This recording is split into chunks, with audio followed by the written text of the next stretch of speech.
What if the secrets to understanding the human mind weren't discovered in modern psychology labs, but were instead buried deep within the mysteries of ancient civilizations?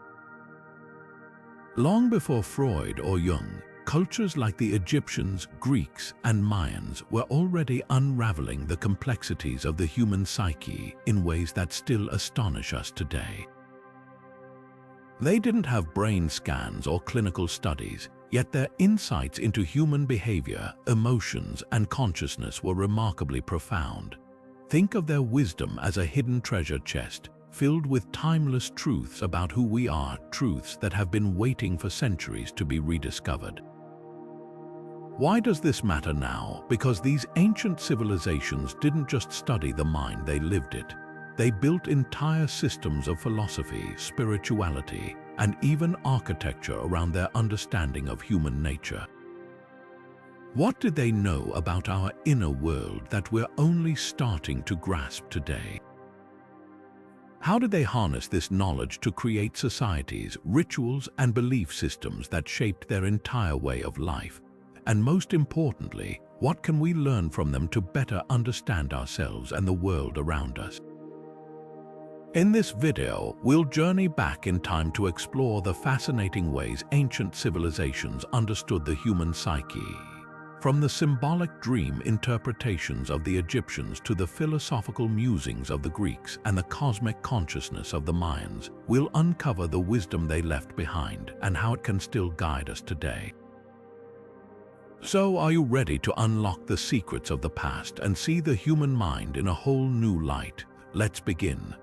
The ancient Egyptians had a fascinating and intricate understanding of the human psyche, one that revolved around the concept of the soul as a multifaceted entity. At the heart of their beliefs were two key components, the ka and the ba. The ka was thought to be the life force or spiritual double that every person possessed, a kind of vital essence that needed nourishment even after death. The ba, on the other hand, represented the personality, the unique characteristics that made each individual who they were. Together, these elements formed a complex view of human consciousness and identity, one that deeply influenced their approach to life and death. Their funerary practices, especially mummification, weren't just about preserving the physical body. They were acts of spiritual preservation designed to ensure the ka and ba could reunite in the afterlife. The Egyptians believed that without a well-preserved body, the soul might become lost or fragmented, unable to achieve eternal peace. This belief is echoed in the pyramid texts, some of the oldest religious writings in history, which declare, "The ba goes to the sky, the ka to the earth, and the body to the tomb." These texts reveal a profound insight into their understanding of duality, the separation of body and soul, life and death, and the conscious and unconscious realms. Interestingly, this ancient duality mirrors modern psychological concepts. Just as the Egyptians saw the ka and ba as complementary forces, contemporary psychology explores the interplay between the conscious mind, our active thoughts and awareness, and the unconscious, the hidden depths that shape our behaviors and desires. The Egyptians' spiritual framework was in many ways an early attempt to grapple with the same questions we still ask today. What makes us who we are?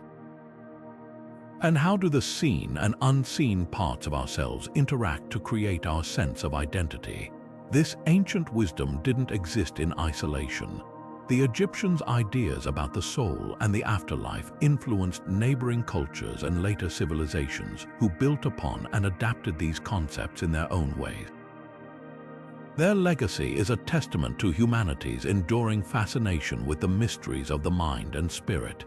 And as we'll see, this exploration of the psyche didn't stop with the Egyptians. It only grew richer and more complex as other civilizations added their own insights to the conversation. Long before modern psychology as we know it existed, the ancient Greeks were already grappling with questions about the human mind, the soul, and how we perceive the world around us. Among these early thinkers, two names stand out, Plato and Aristotle. their ideas, though thousands of years old, still resonate today, offering profound insights into the nature of the human psyche. Plato, one of the most influential philosophers of all time, gave us the famous allegory of the cave. Picture this: a group of people have lived their entire lives chained inside a dark cave facing a wall. Shadows are cast on the wall by objects passing in front of a fire behind them. For these prisoners, these shadows are the only reality they know. But what happens when one of them is freed and steps into the sunlight? At first, the light is blinding, overwhelming, but gradually they begin to see the world as it truly is: vivid, complex, and far beyond the shadows they once accepted as reality. Plato used this powerful metaphor to illustrate how human perception can be limited, even deceptive, and how true enlightenment comes from breaking free of these mental constraints. It's a concept that feels strikingly relevant today as we consider how our own beliefs and perceptions shape our understanding of reality. Aristotle, Plato's student, took a different but equally fascinating approach. He believed that the soul, or psyche, was the essence of life itself. In his work De Anima, Aristotle divided the soul into three parts: the rational, the sensitive, and the vegetative. The rational soul, unique to humans, is what allows us to think, reason, and make decisions. The sensitive soul, shared by animals, governs perception, emotion, and movement. And the vegetative soul, common to all living things, handles basic functions like growth and nutrition.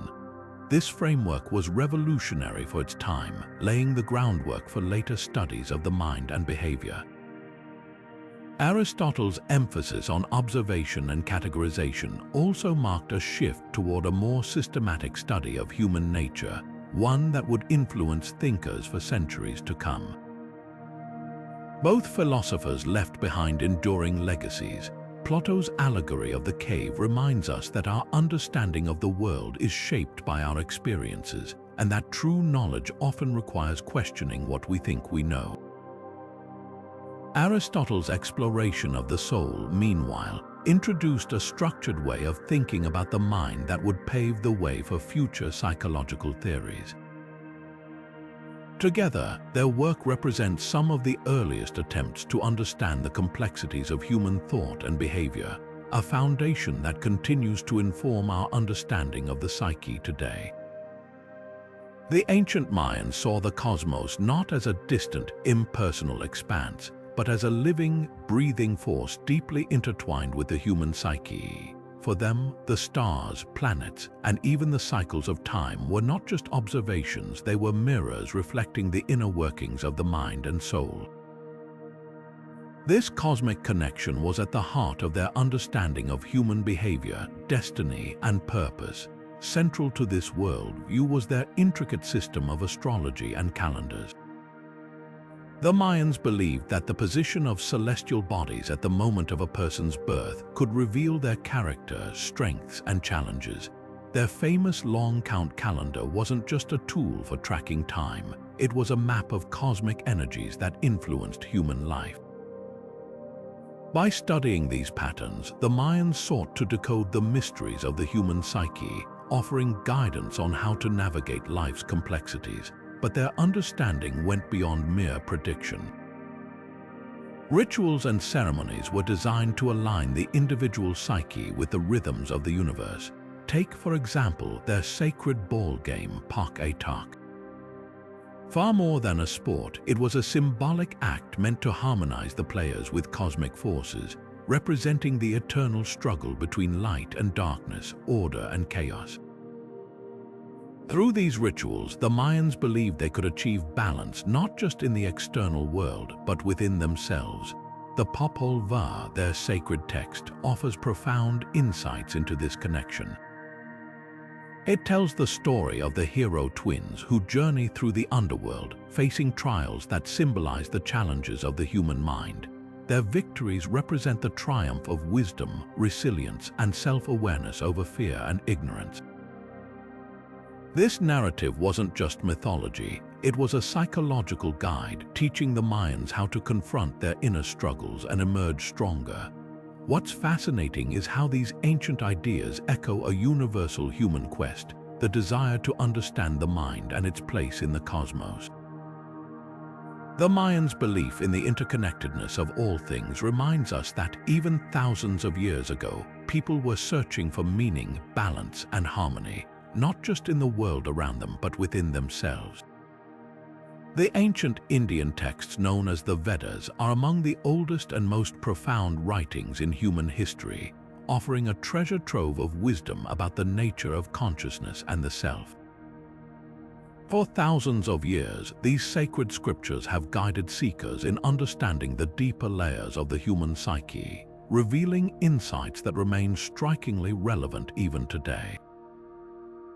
At the heart of this exploration is the concept of Atman, often described as the true self or the innermost essence of an individual. But what does this mean? The Vedas teach that Atman is not bound by the physical body or the fleeting nature of thoughts and emotions. Instead, it is eternal, unchanging, and deeply connected to something far greater, Brahman, the universal consciousness that permeates all of existence. Imagine Brahman as the vast, infinite ocean and Atman as a single drop of water within it. While the drop appears separate, it is fundamentally one with the ocean. This metaphor encapsulates a core teaching of the Vedas, the realization that the individual self and the universal consciousness are not truly divided but are expressions of the same divine reality. The Upanishads, a collection of texts that expand on the Vedic teachings, put it beautifully, Tat Tvamasi, or Thou art that. This simple yet profound statement invites us to recognize our own connection to the infinite. To explore these ideas, the ancient sages developed practices like meditation and yoga, which were designed not just as physical disciplines but as tools for self-discovery and inner transformation. Through meditation, practitioners were encouraged to turn their attention inward, quieting the mind to glimpse the stillness of Atman. Yoga, in its original form, was a spiritual practice aimed at unifying the individual consciousness with Brahman. These methods were not merely intellectual exercises, they were experiential pathways to understanding the true nature of the self and the universe. The wisdom of the Vedas and Upanishads didn't stop at theory. It offered practical guidance for living a life aligned with this deeper understanding. One Upanishad proclaims, "You are what your deep, driving desire is. As your desire is, so is your will. As your will is, so is your deed. As your deed is, so is your destiny." This teaching emphasizes the power of intention and the importance of aligning our actions with the higher truths of Atman and Brahman. Interestingly, these ancient insights resonate strongly with modern mindfulness practices. Today, meditation and yoga are widely embraced as tools for reducing stress and enhancing well-being. But their roots lie in the Vedic quest to explore consciousness and uncover the true self. By reconnecting with these ancient practices, we're not just improving our mental health, we're tapping into a timeless tradition of self-discovery that has inspired countless generations. In this way, the Vedas continue to speak to us, offering a bridge between the ancient and the modern, the personal and the universal. Ancient Chinese philosophy offers a profound lens through which to understand the human psyche, particularly through the timeless concept of yin and yang. At its core, yin and yang represent the dynamic interplay of opposites, light and dark, stillness and movement, reason and emotion united in a delicate balance. This duality wasn't just about the external world, it was deeply embedded in how the Chinese viewed the human mind. They believed that harmony within the psyche depended on the equilibrium of these opposing forces. Too much yin passivity or introspection could lead to stagnation, while an excess of yang impulsivity or aggression might spiral into chaos. The key was balance, a principle that Taoist and Confucian teachings emphasized as essential for a fulfilling life. Taoism, in particular, saw the mind as a reflection of the natural world. Just as a flowing river finds its way around obstacles, the human psyche was thought to thrive when emotions and thoughts moved freely without resistance. Confucianism, on the other hand, focused on the societal and ethical implications of this balance. It taught that inner harmony was crucial for maintaining relationships and fulfilling one's role in the community. Both philosophies, though distinct, converged on the idea that psychological health was tied to the alignment of yin and yang within the self. The I Ching, or Book of Changes, provides a fascinating glimpse into how these ideas were applied. This ancient text, often used for divination, is also a treasure trove of psychological insight. Its hexagrams, symbolic diagrams, represent various states of being, each a combination of yin and yang lines. These hexagrams weren't just abstract symbols, they were tools for understanding the ebb and flow of human emotions and decisions. For example, the hexagram for peace depicts a harmonious balance of yin and yang, symbolizing a mind at ease, while conflict shows an imbalance, warning of tension and discord. Through such imagery, the I Ching offered practical guidance for achieving mental and emotional equilibrium. This ancient wisdom didn't just stay confined to its time. The principles of yin and yang went on to influence later Eastern philosophies, shaping how cultures across Asia approached the mysteries of the human mind. From the meditative practices of Zen Buddhism to the holistic approaches of traditional Chinese medicine, the echoes of this ancient understanding of balance can still be heard today. And as we'll see, these ideas didn't just shape the East, they also found their way into the broader tapestry of human thought, offering timeless insights into the nature of the psyche. Dreams have always held a peculiar fascination for humanity, and ancient civilizations were no exception. For cultures like the Egyptians, Greeks, and Mesopotamians, dreams weren't just random images or stories playing out in sleep. They were profound messages from the gods, glimpses into the psyche, and tools for understanding the unseen forces shaping life.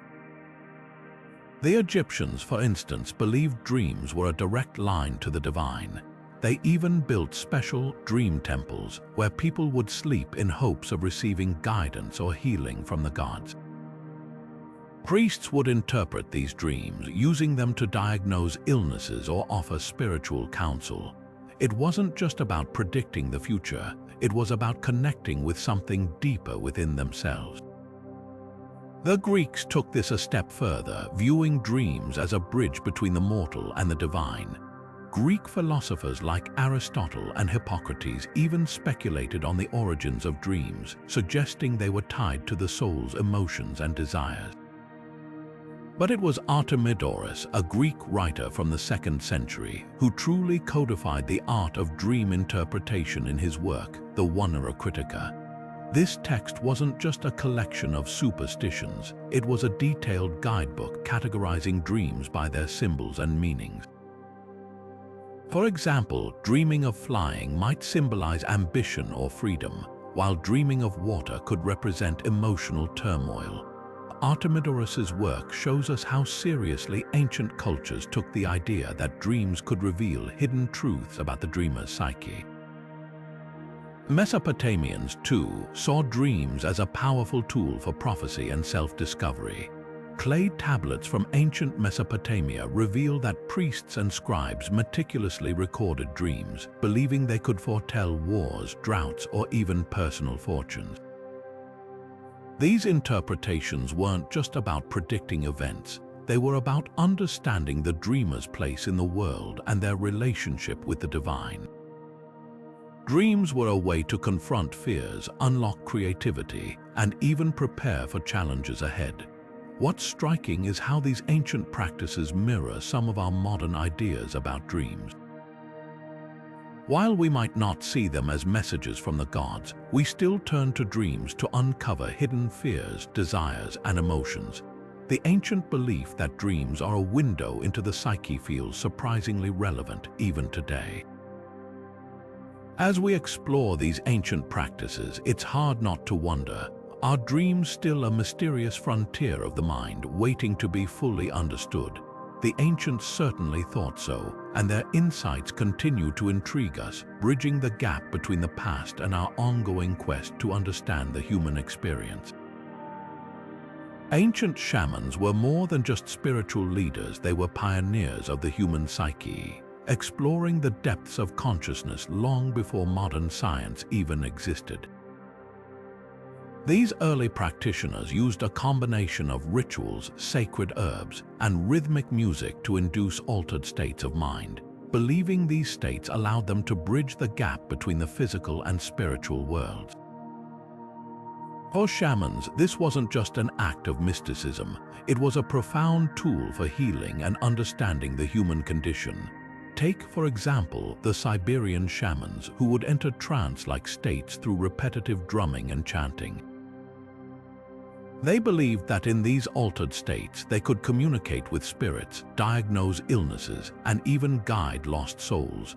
Similarly, Native American shamans used plants like peyote or ayahuasca in ceremonial rituals, not just to alter their own consciousness but to gain insights that could help heal their communities. These practices weren't random, they were deeply intentional, designed to tap into the mind's hidden potential. What's fascinating is how these ancient techniques resonate with modern psychotherapy. Today, therapists use methods like hypnosis and guided meditation to help patients access subconscious thoughts and emotions. Even the use of psychedelics in controlled settings, such as psilocybin therapy, mirrors the shamanic approach of using altered states to uncover deep-seated issues and promote healing. It's as if the shamans of old were onto something profound, a way of accessing the mind's inner workings that we're only now beginning to understand scientifically. So, while the tools and terminology may have changed, the core idea remains the same. The human psyche holds mysteries that can be unlocked through altered states of consciousness. Whether through ancient rituals or modern therapy, the goal is to heal, to understand, and to connect with something greater than ourselves. And in that sense, the shaman's legacy lives on, offering timeless wisdom for anyone seeking to explore the depths of their own mind. Ancient civilizations had a profound grasp of the human psyche, and nowhere is this more evident than in their healing practices. While modern medicine often separates the mind and body, ancient cultures viewed them as deeply interconnected, using psychological principles to treat both physical and emotional ailments. Take, for example, the Greek Asclepians' sacred healing centers dedicated to Asclepius, the god of medicine. These weren't just places for physical treatments, they were sanctuaries designed to heal the mind and spirit as well. Patients would undergo rituals like dream incubation, where they slept in the temple, believing that dreams held messages from the divine about their healing.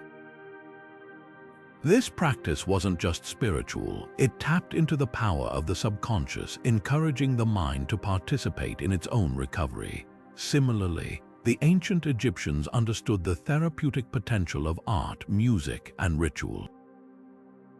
In their healing temples, priests and practitioners used rhythmic chants, soothing melodies, and elaborate ceremonies to create an environment of calm and focus. Music wasn't just entertainment, it was a tool to alter emotional states, reducing anxiety and fostering a sense of peace. Art, too, played a role, with hieroglyphs and sacred imagery serving as visual anchors to guide the mind toward healing. These practices reveal a sophisticated understanding of how sensory experiences could influence mental and emotional well-being, a concept that modern psychology is only now beginning to fully appreciate. What's striking about these ancient methods is their holistic approach. They didn't just treat symptoms, they sought to restore balance to the entire person, mind, body, and spirit. The rituals and practices were designed to engage the psyche on multiple levels, from the conscious to the subconscious, creating a profound sense of connection and purpose. This wasn't just medicine, it was a form of psychological care that recognized the deep interplay between our thoughts, emotions, and physical health. As we explore these ancient traditions, it becomes clear that they weren't just healing the body, they were nurturing the soul. Ancient myths are far more than just stories passed down through generations. They are windows into the human psyche, reflecting universal truths that transcend time and culture. Across civilizations, from the Greeks to the Norse to the Hindus, myths have served as mirrors, showing us the deepest parts of ourselves. These stories are filled with archetypes, symbolic figures, or patterns that Carl Jung believed are embedded in our collective unconscious.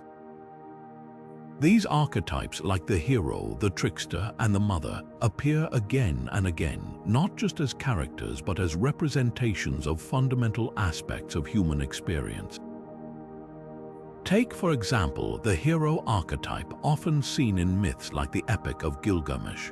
Gilgamesh's journey isn't just an adventure, it's a metaphor for the human quest for meaning, immortality, and self-discovery. His struggles, triumphs, and failures reflect our own inner battles, our desire to overcome limitations, face mortality, and find purpose. Similarly, in the Mahabharata, the Pandavas represent the eternal conflict between duty and desire, righteousness and ambition. These characters aren't just figures in a story, they embody the psychological tensions we all navigate in our lives. Then there's the trickster archetype, a figure found in countless myths, from Loki in Norse mythology to Krishna in Hindu traditions. The trickster challenges norms, disrupts order, and forces change, often through chaos. While this might seem negative, the trickster serves a vital psychological function, pushing us to question assumptions, break free from rigid thinking, and adapt to new realities. It's a reminder that growth often comes through discomfort and disruption. The mother archetype, on the other hand, represents nurturing, creation, and the life-giving force. In myths like the Greek story of Demeter and Persephone, the mother embodies both the nurturing and the protective aspects of the psyche. Demeter's grief over losing her daughter reflects the universal experience of love, loss, and resilience. These archetypes aren't just ancient symbols, they're timeless echoes of the emotions and challenges we all face. What's fascinating is how these myths, created thousands of years ago, still resonate with us today. They're not just relics of the past, but living narratives that continue to shape how we understand ourselves and the world around us. Even now, modern stories in books, movies, and even video games draw on these archetypes, proving that the human psyche hasn't changed as much as we might think. Myths, in a sense, are the original psychology, a way for ancient civilizations to explore and explain the mysteries of the mind long before the term psychology even existed.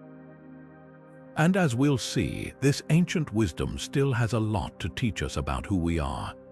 Ancient civilizations understood something profound about the human mind, that rituals have the power to shape the psyche in ways that words alone cannot. These rituals, whether they were initiation ceremonies, seasonal festivals, or sacred rites, were meticulously designed to influence how people thought, felt, and connected with one another. They weren't just symbolic gestures, they were psychological tools crafted to foster a sense of community, solidify identity, and promote emotional well-being.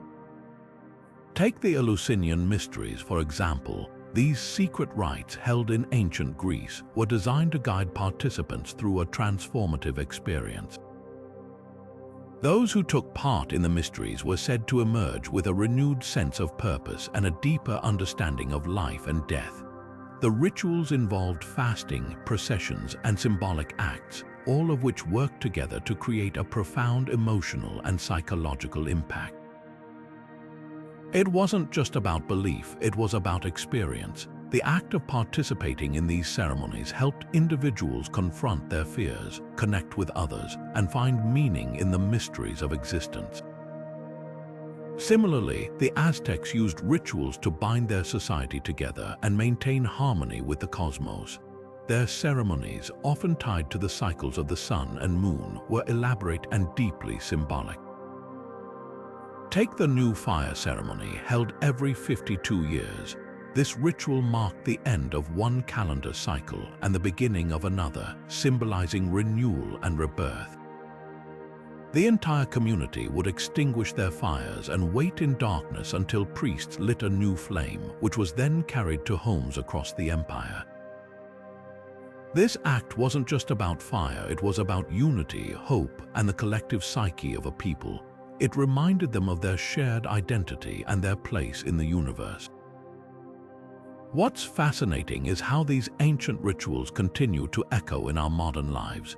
Even today, we see the power of rituals in everything from graduation ceremonies to New Year's celebrations. They still serve as anchors, helping us navigate life's transitions and connect with something larger than ourselves. Whether it's lighting candles during a holiday, gathering for a family meal, or even the simple act of blowing out birthday candles, these moments tap into the same psychological mechanisms that ancient rituals did. They ground us, give us a sense of belonging, and help us process emotions in ways that words alone cannot. Rituals, then and now, are more than just traditions, they're tools for psychological transformation. They remind us that we're part of a community, that we have a role to play, and that our emotions are valid and shared. And as we'll see next, this understanding of the psyche didn't stop at rituals. Ancient civilizations also developed sophisticated practices to explore the inner workings of the mind, practices that still influence how we think about psychology today. Long before smartphones and sticky notes, ancient civilizations were already mastering the art of memory. The Greeks and Romans, in particular, developed sophisticated techniques to sharpen the mind and retain vast amounts of information. One of the most fascinating methods they used is known as the method of loci, or the memory palace technique. This strategy involves visualizing a familiar place like a house or a city street, and mentally placing pieces of information in specific locations within that space. By walking through the imagined environment in their minds, they could retrieve the stored details with remarkable precision. Cicero, the renowned Roman orator, was a master of this technique. In his writings, he described how he used the method of loci to deliver lengthy, complex speeches without missing a beat. Imagine standing in a grand Roman forum, delivering a powerful argument to an audience of thousands, all while relying on an invisible mental map to guide your words. Cicero's ability to recall intricate details on the spot wasn't just natural talent, it was the result of disciplined mental training. This method wasn't limited to orators either. Students and scholars used it to memorize everything from philosophical texts to legal codes, making it an essential tool in ancient education. What's truly remarkable is how these ancient techniques align with modern cognitive science. Researchers today have found that the method of loci taps into the brain's natural ability to associate information with spatial and visual cues.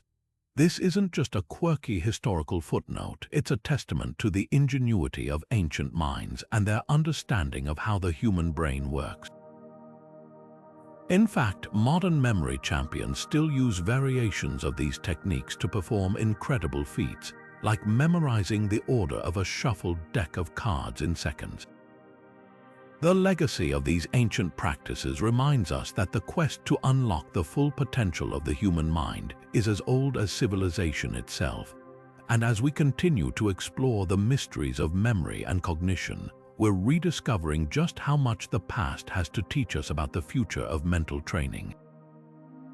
Have you ever wondered why certain traits seem to define your personality, or why you feel more in tune with some people than others?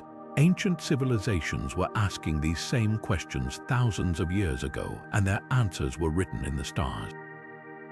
Astrology, one of the oldest systems for understanding human behavior, wasn't just about predicting the future, it was a tool for exploring the depths of the human psyche. Take the Babylonians, for example. Around 2,500 years ago, they developed one of the earliest known astrological systems.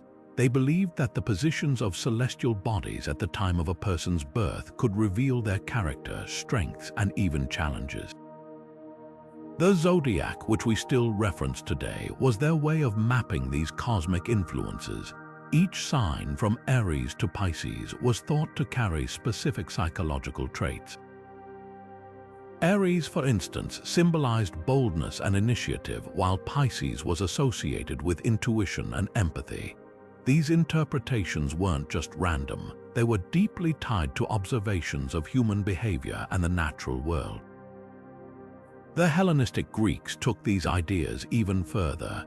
They fused Babylonian astrology with their own philosophical traditions, creating a system that connected the stars to the soul.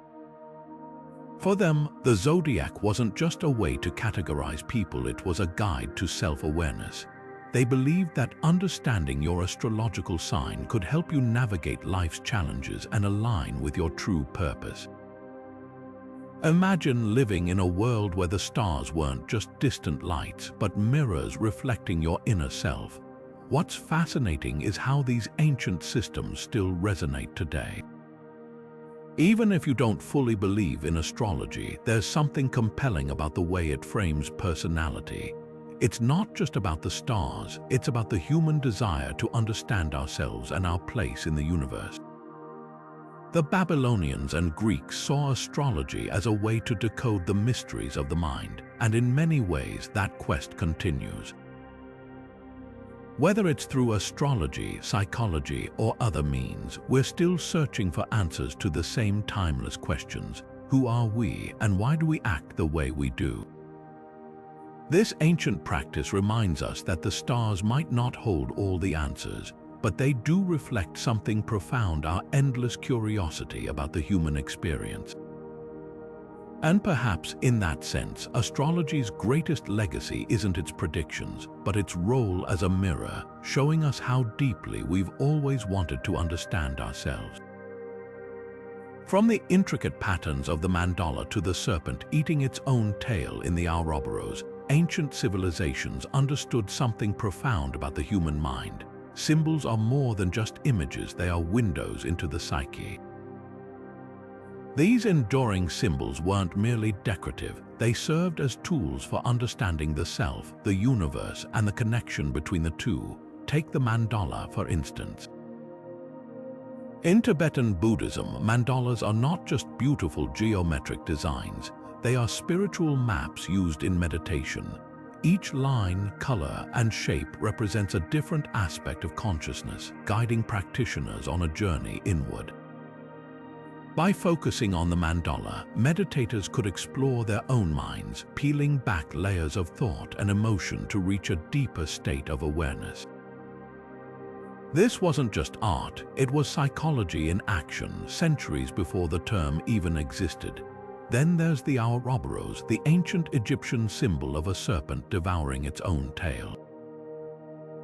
At first glance, it might seem like a simple depiction of a snake, but its meaning runs much deeper. The Ouroboros represents the eternal cycle of life, death, and rebirth, a concept that mirrors the way our minds process experiences, letting go of the old to make way for the new. It's a powerful metaphor for transformation, one that resonates with modern ideas about healing and personal growth. Ancient Egyptians saw this symbol as a reminder of the unending nature of existence, but it also speaks to the cyclical patterns of the human mind, where thoughts and emotions rise, fall, and rise again. And let's not forget the Tree of Life, a symbol found in cultures across the globe, from the Norse Yggdrasil to the Kabbalistic tree. This symbol often represents the interconnectedness of all things, with roots reaching deep into the earth and branches stretching toward the heavens. It's a visual representation of how the human psyche bridges the conscious and the unconscious, the material and the spiritual. For ancient peoples, the Tree of Life wasn't just a poetic idea. It was a way to understand the complexity of their own minds, showing how thoughts, memories, and dreams are all part of a single, unified system. These symbols weren't just static images, they were alive with meaning, used in rituals, art, and daily life to help people navigate the mysteries of existence. And here's the fascinating part: their influence hasn't faded. Even today, these ancient symbols continue to shape modern psychology. Think about how mandalas are used in art therapy to help people express emotions they can't put into words, or how the Ouroboros has inspired theories about the cyclical nature of trauma and healing. The Tree of Life, too, has found its way into modern practices, symbolizing the interconnectedness of mental, emotional, and spiritual well-being. It's as if these ancient cultures left us a timeless toolkit for understanding the human mind, a toolkit we're still unpacking today. Ancient civilizations approached mental illness with a fascinating blend of science and spirituality, weaving together what we might now consider medical and mystical practices. In Mesopotamia, one of the earliest known civilizations, mental disturbances were often attributed to supernatural forces. Texts like the Diagnostic Handbook, written by the physician Esagil Kinoply around 1100 BC, describe conditions like depression and anxiety as the work of vengeful gods or malevolent spirits. To treat these ailments, Mesopotamians relied heavily on rituals and exorcisms, believing that driving out the offending spirit would restore balance to the afflicted person. These rituals often involved incantations, prayers, and offerings, creating a bridge between the physical and spiritual worlds. The Greeks, on the other hand, took a more dualistic approach. Figures like Hippocrates, often called the father of medicine, argued that mental illness stemmed from natural causes, such as imbalances in the body's four humors: blood, phlegm, black bile, and yellow bile. Hippocrates' theories laid the groundwork for a more scientific understanding of mental health, but even he acknowledged the influence of the divine. Temples dedicated to Asclepius, the god of healing, became centers for both medical treatment and spiritual healing. Patients would sleep in these temples, hoping to receive divine guidance through dreams, which priests would then interpret to prescribe remedies. Herbal treatments like the use of mandrake or poppy were common, blending practical medicine with a sense of sacred care. What's striking about these ancient practices is how they reveal a worldview where mental health wasn't just about the mind or body, but about the whole person: body, mind, and spirit. The Mesopotamians and Greeks didn't see a contradiction between science and spirituality. Instead, they viewed them as two sides of the same coin, each offering tools to heal and understand the human psyche. This holistic perspective challenges our modern tendency to separate the physical from the metaphysical, reminding us that the roots of mental health care are deeply intertwined with our search for meaning and connection. As we explore these ancient methods, it's worth considering how their blend of science and spirituality might still hold lessons for us today. Could there be wisdom in their approach, a reminder that healing often requires more than just a clinical diagnosis? Perhaps their practices, though rooted in a different time, offer a glimpse into a more integrated way of caring for the human mind, one that honors both the seen and the unseen. Long before the written word, stories were the lifeblood of human connection, weaving together the fabric of societies and shaping the way people understood themselves and the world around them. Ancient civilizations didn't just tell stories for entertainment, they used them as tools to explore the depths of the human psyche, to teach lessons, and to pass down values that would endure for generations. Think of the great oral epics like Homer's Odyssey or the Indian Ramayana. These weren't just tales of heroes and gods, they were mirrors reflecting the fears, desires, and moral dilemmas of the people who told them. Take the Odyssey, for example. Odysseus' journey home wasn't just a physical voyage, it was a psychological one. His struggles with temptation, his battles against inner doubt, and his eventual triumph over adversity resonated deeply with audiences. They saw parts of themselves in his journey, and through his story, they learned about resilience, loyalty, and the importance of staying true to one's purpose. Similarly, the Ramayana, with its themes of duty, sacrifice, and the eternal battle between good and evil, offered a framework for understanding one's place in the world. These stories weren't just entertainment, they were survival tools, teaching people how to navigate life's challenges and maintain their cultural identity in the face of change. But storytelling didn't just shape individuals, it shaped entire societies. By embedding values and morals into these narratives, ancient cultures created a shared language of meaning. They used stories to answer existential questions. What does it mean to be brave? What does it mean to be just? And perhaps most importantly, what does it mean to be human? These tales became a collective memory, a way for communities to define themselves and pass on their wisdom to future generations. Fast forward to today, and we can still see the echoes of these ancient traditions in modern practices like narrative therapy. This approach uses storytelling as a way for individuals to reframe their experiences, to find meaning in their struggles, and to create a sense of agency over their lives. Just as the Odyssey and the Ramayana helped people make sense of their world, narrative therapy helps individuals craft their own stories, empowering them to rewrite their narratives and reclaim their identities.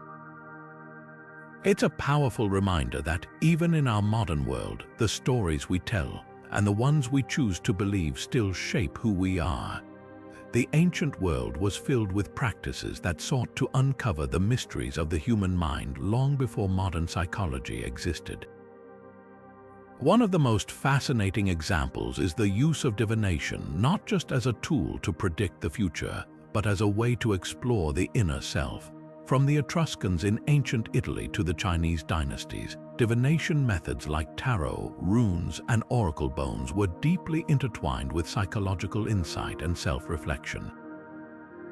These practices weren't just about seeking answers from the divine, they were about understanding oneself better. Take the Etruscans, for instance. They believed that every event in the physical world was a reflection of divine will, and they used intricate systems like haruspice, reading the entrails of animals, to interpret these signs. But beyond the ritual itself, these acts of divination forced individuals to confront their own beliefs, fears, and desires. The process of interpreting the signs required deep introspection, making divination less about fate and more about self-awareness. Similarly, in ancient China, oracle bones were used to communicate with ancestors and deities. The cracks formed on heated bones weren't just seen as random patterns, they were thought to reveal truths about the seeker's life and choices. This practice encouraged people to reflect on their actions and decisions, creating a bridge between the external world and their inner psyche. What's striking about these traditions is how they reveal a universal human desire for clarity. Whether it was an Etruscan priest interpreting the liver of a sheep or a Chinese diviner reading the cracks in a bone, the goal was always the same: to make sense of the unknown and gain insight into one's own life. These ancient methods may seem foreign to us now, but at their core, they reflect a timeless quest for understanding, both of the world around us and the world within us. And isn't that something we still seek today, whether through therapy, meditation, or even modern personality tests? The tools may have changed, but the drive to know ourselves remains as strong as ever. Ancient civilizations were deeply attuned to the rhythms of time, and they didn't just see it as a linear progression, they viewed time as a powerful force shaping human behavior and the psyche. Take the Mayans, for instance. Their long-count calendar wasn't just a way to track days or years.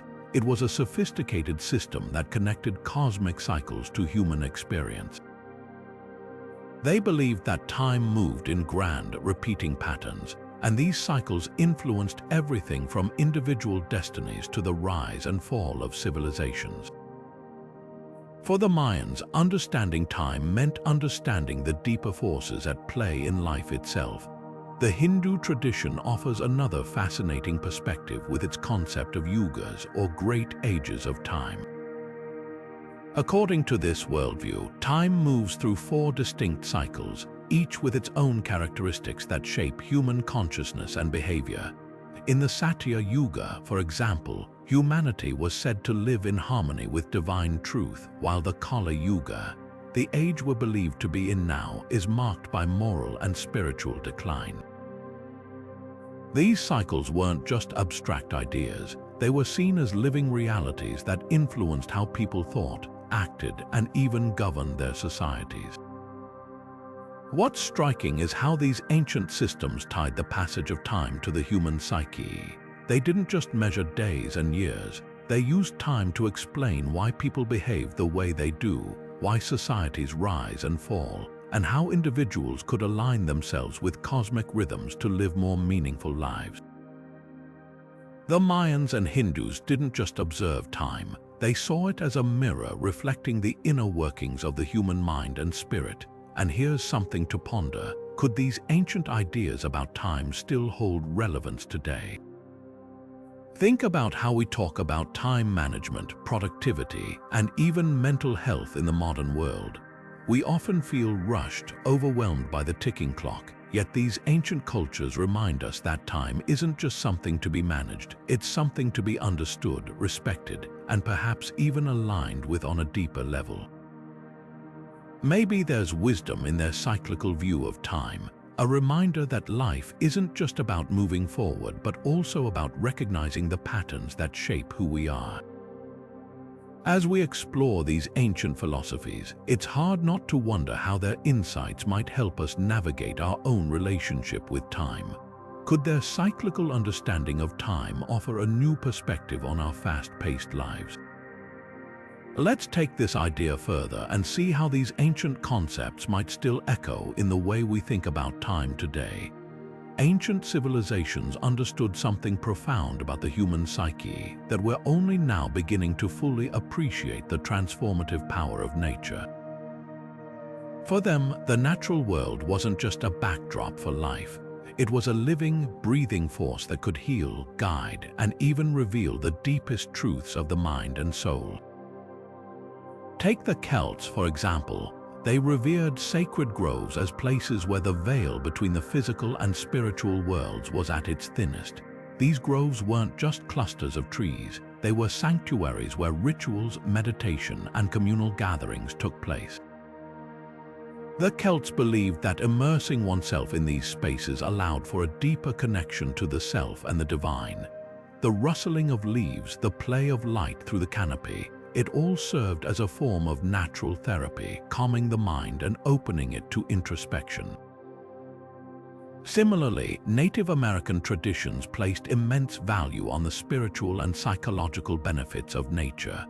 Rivers, in particular, were seen as more than just sources of water. They were symbols of life, flow, and renewal. Many tribes performed purification rituals in rivers, believing that the flowing water could cleanse not just the body but also the spirit. Mountains, too, held sacred significance. They were often seen as places of vision, solitary journeys where individuals sought clarity, purpose, and healing. These quests weren't just physical challenges, they were deeply psychological experiences designed to strip away distractions and bring the seeker face to face with their innermost thoughts and fears. What's fascinating is how these ancient practices echo modern psychological insights. Today, we know that spending time in nature can reduce stress, improve mood, and even enhance cognitive function. The Japanese practice of Shinrin-yoku, or forest bathing, is a direct descendant of these ancient traditions. By simply being present in a natural environment, we can tap into a sense of peace and clarity that's often elusive in our fast-paced, technology-driven lives. It's as if the wisdom of the ancients has been validated by science, reminding us that nature remains one of our most powerful tools for mental well-being. So, the next time you feel overwhelmed or disconnected, consider stepping outside. Whether it's a walk in the woods, a moment by a river, or simply sitting under a tree, you might find that nature has a way of grounding you, just as it did for those who came before us. The ancients knew that the natural world wasn't just a resource, it was a teacher, a healer, and a mirror for the human soul. And perhaps in reconnecting with nature, we can rediscover a part of ourselves that's been waiting to be seen. Ancient civilizations understood the human psyche in ways that still resonate with us today, and one of their most profound contributions was the development of meditation and mindfulness practices. These techniques weren't just about relaxation or stress relief. They were tools for exploring the depths of the mind and unlocking inner wisdom.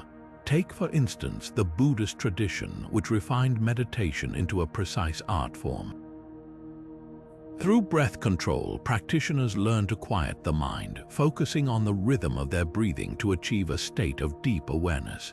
This wasn't just about being present, it was a gateway to understanding the self on a fundamental level.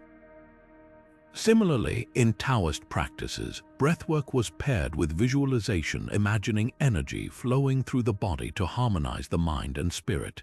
These ancient methods weren't arbitrary.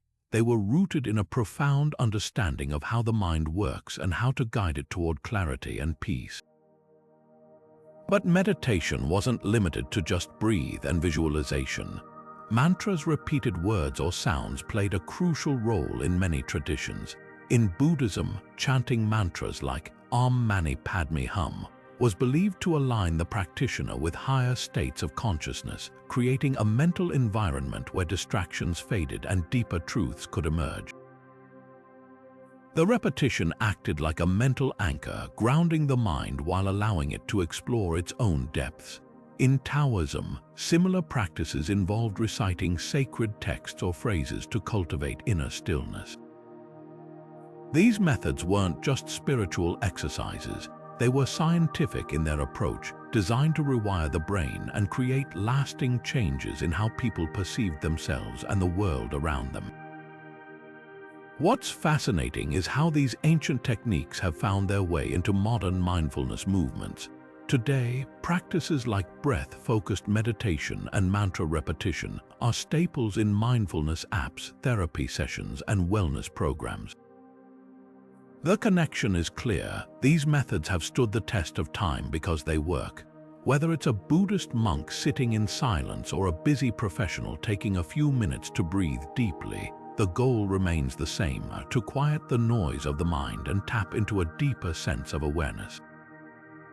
Ancient civilizations may not have had the scientific vocabulary we use today, but their understanding of the psyche and how to nurture it was remarkably advanced.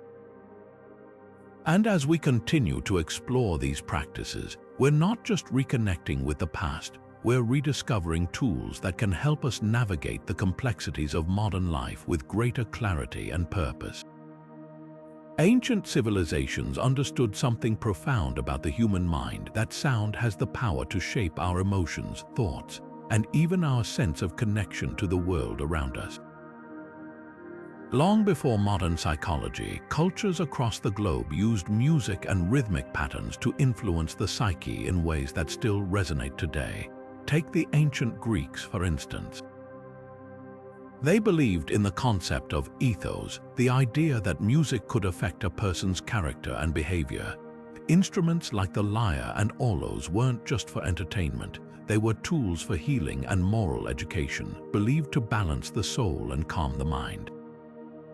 Pythagoras, the famous mathematician, even prescribed specific musical intervals to treat emotional imbalances, essentially creating one of the earliest forms of sound therapy.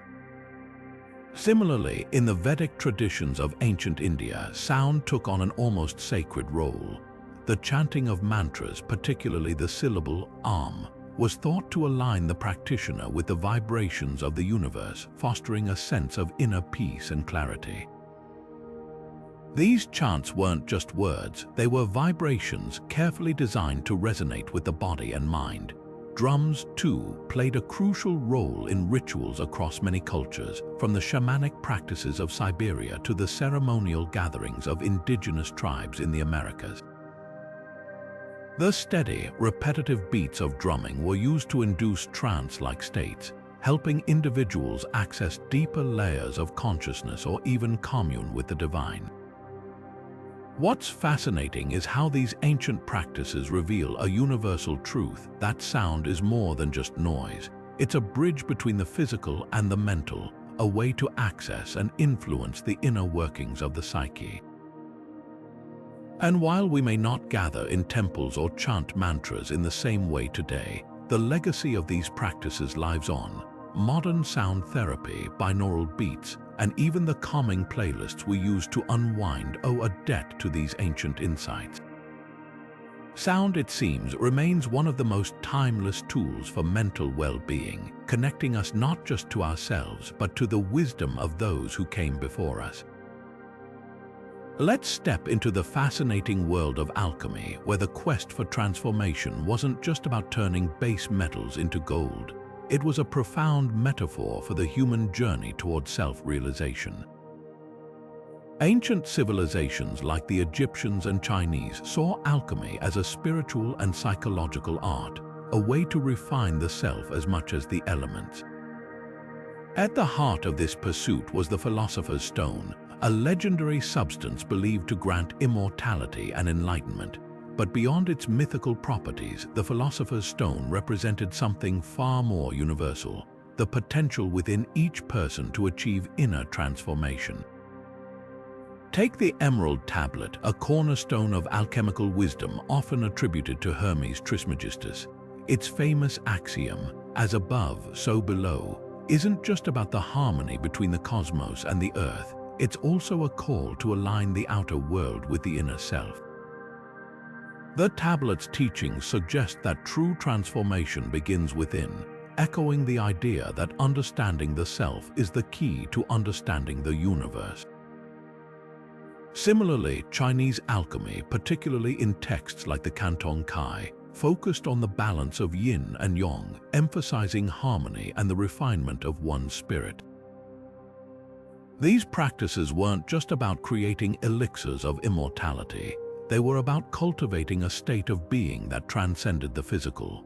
What's striking is how these ancient ideas resonate with modern psychology.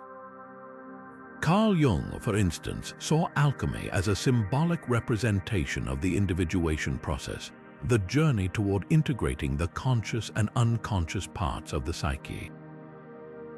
The alchemist's laboratory, with its intricate processes and transformations, became a metaphor for the mind's potential to grow, heal, and evolve.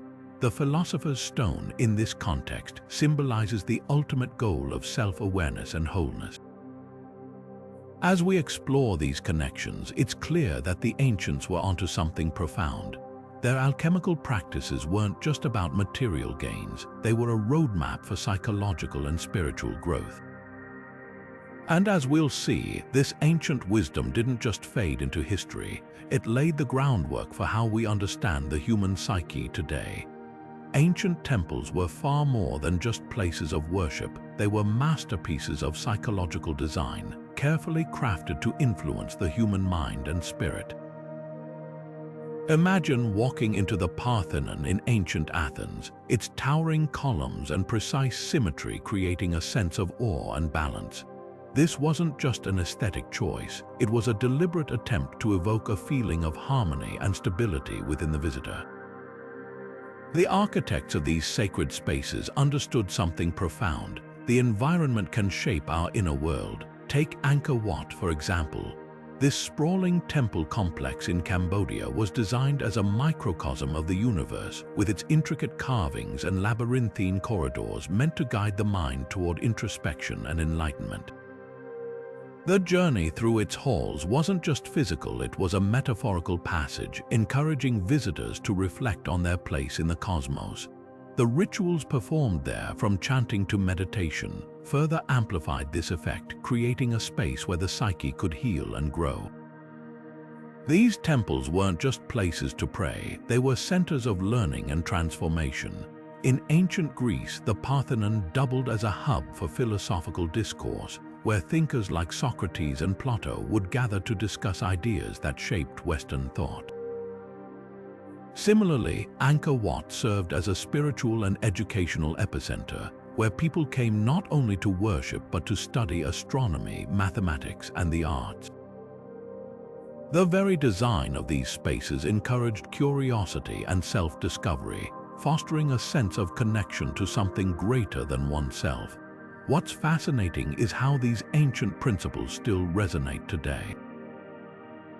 Modern psychology has begun to recognize the importance of environment in mental health, with studies showing that spaces designed with intention, whether through natural light, symmetry, or calming colors, can reduce stress and promote well-being. In a way, the ancient temples were the original therapeutic spaces, offering a sanctuary for the mind long before the concept of therapy even existed. It's a reminder that sacred spaces, whether ancient or modern, continue to play a vital role in our psychological and spiritual lives. What if the key to understanding the human mind today lies in the wisdom of civilizations long past? The truth is, ancient insights into the psyche aren't relics of history. They're alive and well, shaping how we approach mental health and self-discovery in the modern world. From the mindfulness practices rooted in Buddhist traditions to the archetypal frameworks inspired by Jungian psychology, the echoes of ancient wisdom resonate deeply in contemporary thought. Take mindfulness, for example. This practice, which traces its origins to ancient meditation techniques, has become a cornerstone of modern psychology. Therapies like mindfulness-based stress reduction, or MBSR, are now widely used to help individuals manage anxiety, depression, and even chronic pain. It's fascinating to think that the same principles of focused awareness and inner stillness, cultivated thousands of years ago, are now backed by neuroscience and integrated into clinical settings. Then there's the concept of archetypes, popularized by Carl Jung, but originally rooted in the myths and symbols of ancient cultures. From the Greek gods to Egyptian deities, these archetypes represent universal patterns of human behavior and emotion. Today, they're used in therapy to help people explore their subconscious, understand their motivations, and even navigate life transitions.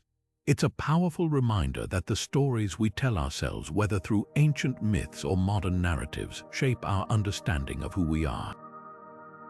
And let's not forget holistic healing, an approach that dates back to practices like Ayurveda and traditional Chinese medicine.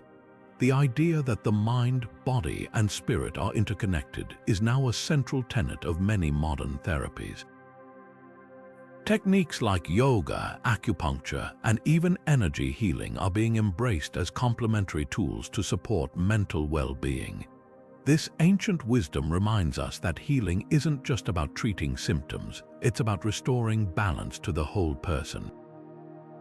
The resurgence of these ancient ideas in modern psychology isn't just a trend, it's a testament to their timeless relevance. As we continue to explore the mysteries of the human psyche, it's clear that the answers we seek may have been with us all along, passed down through generations of thinkers, healers, and storytellers. And as we prepare to wrap up this journey through the intersection of ancient wisdom and modern psychology, one thing becomes strikingly clear: our understanding of the human mind is as much about looking back as it is about moving forward. As we reflect on the profound wisdom of ancient civilizations, it becomes clear that their understanding of the human psyche was far more advanced than we often give them credit for. These early thinkers and healers recognized the intricate connection between the mind, body, and spirit long before modern science began to explore these ideas. They taught us the importance of balance, harmony within ourselves and with the world around us. This timeless principle reminds us that true well-being isn't just about physical health or intellectual achievement, but about nurturing every aspect of who we are. One of the most striking lessons from the ancients is the value of self-discovery. From the meditative practices of the East to the philosophical inquiries of the Greeks, they encouraged people to look inward, to question, and to grow. This journey of self-awareness isn't just a personal endeavor. It's a universal human experience that transcends time and culture. The ancients also championed holistic healing, understanding that emotional pain, spiritual unrest, and physical ailments are often deeply intertwined. Their methods, whether through rituals, storytelling, or natural remedies, were designed to heal the whole person, not just the symptoms. To close, let's turn to the words of the ancient Greek philosopher Socrates, who once said, "Know thyself." This simple yet profound statement captures the essence of what these civilizations sought to teach us. It's a call to explore the depths of our own minds, to seek balance, and to embrace the interconnectedness of our existence. These ideas aren't just relics of the past, they're guiding lights for anyone seeking meaning and clarity in today's fast-paced world. If this exploration of ancient wisdom has sparked your curiosity, we'd love to hear your thoughts. Share your reflections in the comments below, and let's continue this conversation together. And if you're eager to uncover more mysteries of history and the human mind, don't forget to subscribe. There's so much more to discover, and we're just getting started.